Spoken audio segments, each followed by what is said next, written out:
sticking its head out for enough time, but I couldn't get a decent shot of him. So I hear that sound. It's a really distinct sound.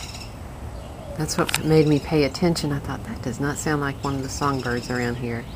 And then I was sitting here looking at it, and I saw one of them fly out, and it was huge. Really? And yeah, and it's like a loon.